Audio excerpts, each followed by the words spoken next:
নমস্কার, আমি সঙ্গমিত্রা। আমার এই সহজ রান্না চ্যানেলে আপনাদের সবাইকে স্বাগত। আজ আমি রান্না করছি ঝিঙে আলু আর বড়ি দিয়ে পাতলা মাছের ঝোল। আপনারা এই গরমে খুব সহজেই বানিয়ে নিতে পারেন এই পাতলা মাছের ঝোল। আপনাদের যদি এই রেসিপিটি ভালো লাগে তাহলে লাইক এবং শেয়ার করবেন, আর রেসিপিটি কেমন হয়েছে কমেন্ট করে জানাবেন। আরও নতুন নতুন রেসিপি পাবার জন্য চ্যানেলটিকে সাবস্ক্রাইব করে পাশে থাকবেন। ধন্যবাদ। প্রথমেই গ্যাসের উপর কড়াই বসিয়েছি, কড়াইতে দিয়ে দিয়েছি সর্ষের তেল। তেলটাও গরম হয়ে গিয়েছে। এর মধ্যে প্রথমে আমি ডালের বড়িগুলো ভেজে নেব। এখানে আমি 6-7টা বিউলির ডালের বড়ি নিয়েছি। বড়িগুলোকে লাল করে ভেজে নেব। বড়িগুলোকে লাল করে ভেজে নিয়েছি। এখন আমি বড়িগুলোকে তুলে নিচ্ছি। বড়ি ভাজার পর কড়াইতে যে তেল আছে এই তেলের মধ্যে মাছগুলো ভেজে নেব। এখানে আমি 500 গ্রাম কাতলা মাছ নিয়েছি। মাছগুলোর মধ্যে সামান্য একটু নুন আর সামান্য একটু হলুদ গুঁড়ো মেখে রেখে দিয়েছিলাম। এখন এই তেলের মধ্যে মাছগুলোকে লাল করে ভেজে নেব। এই দেখুন মাছগুলোকে লাল করে ভেজে নিয়েছি। আমরা মাছ একটু কড়া ভাজা খেতেই পছন্দ করি, তাই আমি মাছগুলো লাল করে ভেজে নিয়েছি। আপনারা কম বা বেশি যেরকম মাছ ভাজা খেতে পছন্দ করেন সেই অনুযায়ী ভেজে নেবেন। আমি এখন মাছগুলোকে তুলে নিচ্ছি। এই দেখুন মাছগুলোকে তুলে নিয়েছি। মাছ ভাজার পর কড়াইতে আরও তেল রয়েছে। এই তেলের মধ্যে আমি আলুগুলো ভেজে নেব। এখানে আমি দুটো মাঝারি সাইজের আলু কেটে নিয়েছি। এর মধ্যে দিয়ে দিচ্ছি সামান্য একটু নুন আর সামান্য একটু হলুদ গুঁড়ো। নুন আর হলুদ গুঁড়ো মিশিয়ে নিয়ে আলুগুলোকে লাল করে ভেজে নেব। আলু ভাজা হতে হতে এদিকে আমি একটা মশলা বেটে নেব। আমি মশলাটা শিলনোড়ায় বেটে নিচ্ছি, আপনারা মিক্সিতেও বেটে নিতে পারেন। আমি নিয়েছি 4টে পাকা কাঁচা লঙ্কা আর নিয়েছি ছোট 2 টুকরো আদা। এদিকে দেখুন আলু টুকরোগুলোকে লাল করে ভেজে নিয়েছি। এখন আমি আলু টুকরোগুলোকে তুলে নিচ্ছি। আলু ভাজার পর কড়াইতে অনেকটা তেল রয়েছে। আমি প্রথমেই অনেকটা তেল দিয়ে দিয়েছিলাম। এখন আমি তেলটাকে একটু কমিয়ে নিচ্ছি। এই দেখুন তেলটাকে কমিয়ে নিয়েছি। কড়াইতে এখন 1 চামচের মতো তেল আছে। এর মধ্যে দিয়ে দিচ্ছি ফোড়ন।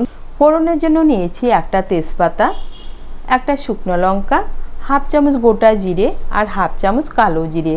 ফোড়নটা দিয়ে একটু নাড়াচাড়া করে নিয়ে এর মধ্যে দিয়ে দিচ্ছি কেটে রাখা ঝিঙে। এখানে আমি দুটো মাঝারি সাইজের ঝিঙের শিরাগুলো বাদ দিয়ে কেটে নিয়েছি। ঝিঙেটাকে মিশিয়ে নেব। মিশিয়ে নিয়ে এখন গ্যাসের আঁচটাকে বাড়িয়ে ঝিঙেগুলোকে ভেজে নেব। এই দেখুন গ্যাসের আঁচটাকে বাড়িয়ে ঝিঙেগুলোকে ভেজে নিয়েছি। এখন এর মধ্যে দিয়ে দিচ্ছি আদার পাকা কাঁচা লঙ্কা বাটা। ভালো করে মিশিয়ে নেব। ভালো করে মিশিয়ে নিয়েছি। এখন এর মধ্যে দিয়ে দিচ্ছি হাফ চামচ হলুদ গুঁড়ো, 1 চামচ ধনে গুঁড়ো, দিয়ে দিচ্ছি স্বাদ মতো নুন আর দিয়ে দিচ্ছি সামান্য একটু জল। ভালো করে মিশিয়ে নেব। মিশিয়ে নিয়ে ঝিঙেগুলোকে মশলার সঙ্গে ভালো করে কষিয়ে নেব।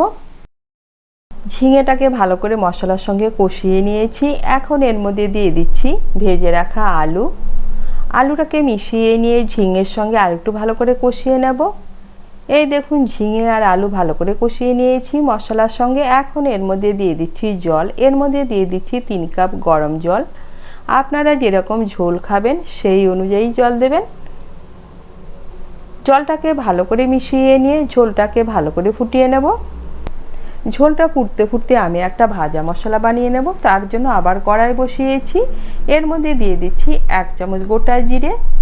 গোটা জিরেটাকে শুকনো খোলায় আগে ভেজে নেব। এই দেখুন গোটা জিরে ভেজে নিয়েছি। এখন গ্যাসটা বন্ধ করে দিয়ে এর মধ্যে দিয়ে দিচ্ছি 1 চামচ পোস্ত। কড়াইতে যা গরম আছে এই গরমেই পোস্তটা ভাজা হয়ে যাবে। জিরের সঙ্গে পোস্তটা মিশিয়ে নিয়ে একটু নাড়াচাড়া করে নেব। জিরের সঙ্গে পোস্তটা মিশিয়ে একটু নাড়াচাড়া করে নিয়েছি। এখন নামিয়ে নেব। নামিয়ে বেটে নেব। আমি শিলনোড়ায় বেটে নিচ্ছি, আপনারা গুঁড়ো করেও নিতে পারেন। এই দেখুন এদিকে ঝোলটাকে ভালো করে ফুটিয়ে নিয়েছি।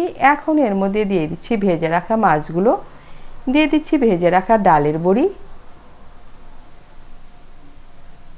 দিয়ে দিচ্ছি আমি যে ভাজা মশলাটা তৈরি করে নিয়েছি সেই ভাজা মশলা, আর দিয়ে দিচ্ছি চিড়ে রাখা কাঁচা লঙ্কা। ভালো করে মিশিয়ে নেব। মিশিয়ে নিয়ে ঝোলটাকে আরও 2-3 মিনিট ফুটিয়ে নেব। এই দেখুন ঝোলটাকে আরও 2 মিনিটের মতো ফুটিয়ে নিয়েছি। আর এই দেখুন ঝিঙে আলু ভালোভাবে সেদ্ধ হয়ে গিয়েছে। আর এই দেখুন ঝোলটা কতটা পাতলা হয়েছে। আর তৈরি হয়ে গেল ঝিঙে আলু বড়ি দিয়ে পাতলা মাছের ঝোল। আপনারা এই গরমে খুব সহজেই বানিয়ে নিতে পারেন ঝিঙে আলু আর বড়ি দিয়ে এই পাতলা মাছের ঝোল গরম ভাতে খেতে কিন্তু দারুণ লাগে।